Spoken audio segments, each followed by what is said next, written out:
তোমায় বলছি, মহাপ্রভু কীর্তন স্থিমিত করে বিশ্রাম দিলে তখন তুমি বসে বসে কেঁদো, এখন কাঁদতে পারবে না। পৃথিবীতে শুনেছেন শিশু সন্তান মরে গেলে পিতা মাকে নিষেধ করছে তুমি কাঁদবে না। আর শোনো, তুমি যদি এই কান্না দিয়ে মহাপ্রভুর কীর্তনে বিঘ্ন করো, তুমি ছেলে হারিয়েছো, সাথে সাথে স্বামীও হারাবে। আমি যা বলি তাই করি, আমি গঙ্গার জলে আত্মহত্যা করে মরবো তোমার কান্নার কারণে যদি প্রভুর কীর্তন বন্ধ হয়ে যায়। কতটা ভালোবাসবে মরা পুত্রকে এই কথা বলা যায়? মালিনী দেবী বলছে, তুমি পিতা, তুমি নিষ্ঠুর, তুমি পুত্র মারার মাকে বলছো কাঁদতে নিষেধ করছো। মালিনী দেবীর আঁচল নিয়ে কি বললেন জানেন মা শ্রীবাস ঠাকুর? যদি কান্না রুদ্ধ না করতে পারে, গলায় কাপড় দিয়ে কাঁদো যাতে শব্দটা পর্যন্ত না যায়। শ্রীবাস শেষে নৃত্য করছে, প্রভুর সাথে তালে তাল মিলিয়ে নর্তন কীর্তনে মেতে আছে। মহাপ্রভু বললেন, ভক্তগণ কীর্তন একটু স্থিমিত করে মহাপ্রভু বললেন, ভক্তগণ আচ্ছা শ্রীবাস, তোমার গৃহে কোনো অমঙ্গল হলো? আমি কীর্তনে প্রেম পাচ্ছি না কেন বলো তো? আমি আনন্দ পাচ্ছি না কেন? শ্রীবাস হাত জোর করে বললেন, প্রভু তুমি যেখানে মঙ্গলময় সেখানে তো অমঙ্গল কিছু হতে পারে না। যেখানে সূর্য সেখানে তো অন্ধকার নামতে পারে না। আবার কীর্তন করছে, প্রভু তুমি কীর্তন করো, প্রভু তুমি কীর্তন করো। শ্রীবাস মহাপ্রভুর সাথে সাথে নিত্য কীর্তন করে চলেছে। মালিনী দেবী মরা ছেলে নিয়ে ঘন্টার পর ঘন্টা চোখের জলে ওইখানে বসে আছে। এটা কি পরীক্ষা? পৃথিবীতে এমন ঘটনা ঘটে, স্বয়ং ভগবান রাধা কৃষ্ণ মিলিত পরতত্ত্ব যেখানে সংকীর্তন করছেন শ্রীবাস অঙ্গনে, সেখানে একমাত্র শিশুপুত্র কোলে নিয়ে মা কাঁদছেন ভেতরে। যত রাত গভীর হয় মহাপ্রভু বারবার বলতে থাকেন, ভক্তগণ তোমরা বলো না শ্রীবাসের বাড়ি কোনো অমঙ্গল হলো? রাত্র তীব্রহারে এক ভক্ত না পেরে বলে বসেছে, প্রভু তুমি ব্যথা পাচ্ছ, তুমি কীর্তনে আনন্দ পাচ্ছ না। শ্রীবাসের একমাত্র পুত্র রাতের প্রথম প্রহরে বিয়োগ হয়েছে। যেই বলেছে, মালিনী দেবী মহাপ্রভুর চরণের কাছে মৃত সন্তানকে নিয়ে কেঁদে ফেলেছে। মহাপ্রভু নীরব নিথর হয়ে মরা পুত্রের দিকে তাকাচ্ছেন না, মালিনী দেবীর দিকেও তাকাচ্ছেন না, তাকাচ্ছে শ্রীবাসের দিকে। শ্রীবাসের নয়নে নয়ন দিয়ে প্রভু স্কন্ধে হাত রাখলেন, শ্রীবাস তোমার একমাত্র পুত্র রাতের প্রথম প্রহরে মারা গেছে, তুমি তাকে ঢেকে এসে আমাকে বলছো কোনো অমঙ্গল হয়নি, তুমি নিত্য কীর্তন করছো। শ্রীবাস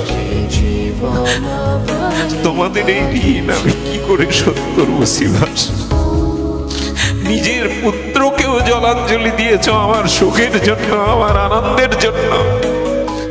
আমি কোটি জন্ম পরমায়ু পেলেও তোমাদের ঋণ শোধ করতে পারবো না। শ্রীবাস কি করে বুকে পাষাণ বাঁধলে যে তোমার পুত্র? বললেন, প্রভু তুমি পিতা, তুমি মাতা, তুমি পুত্র, এই সংসারে তো তুমি ছাড়া কেউ কারো নয়, তুমি ছাড়া তো জীবের কোনো আপনজন নাই।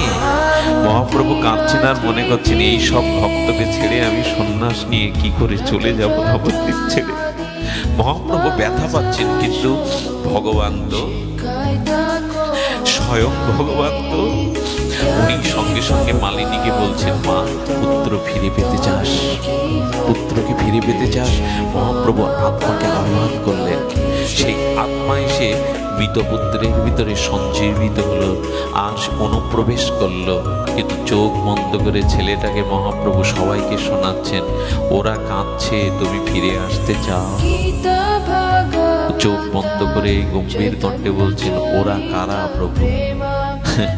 বলছেন, ওরা কারা? বলে, তোমার পিতামাতা। বলে, আমি জানি না, তবে কোন জন্মের পিতামাতা ওদের কাছে শুনুন তো। মালিনীর অবাক হয়ে শুনছে, ওরা কোন খোকা?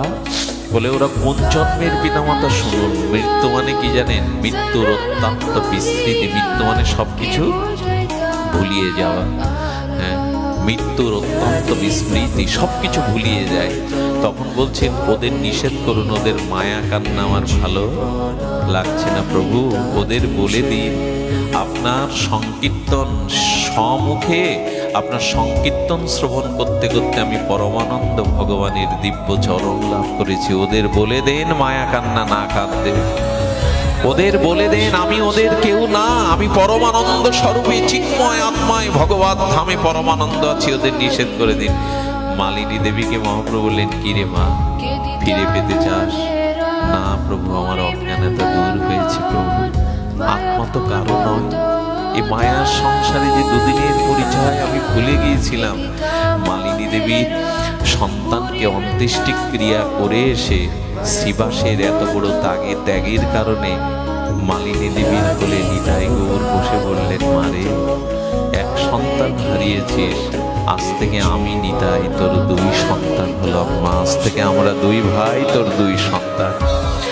ভগবানের জন্য কপটা জল ফেলেছি আমরা, ভগবানের জন্য কটা রাত স্বপ্নবিহীন কাটিয়েছি তার জন্য।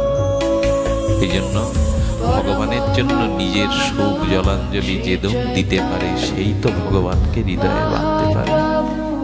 কতটা চোখের জল ফেলেছি তার জন্য, কটা রাত স্বপ্নবিহীন কাটিয়েছি ভগবানের জন্য।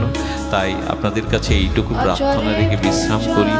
সেই প্রার্থনাটা হলো, ভগবান যে পরিস্থিতিতেই রাখুন, কর্মফলে আমার যেটুকু ভোগ আছে হয়ে যাক, আমার জীবনের উপর দিয়ে সেই ভোগটা শোধ হয়ে যাক, যাতে আমি মুক্ত হতে পারি, তার কাছে ফিরে যেতে পারি।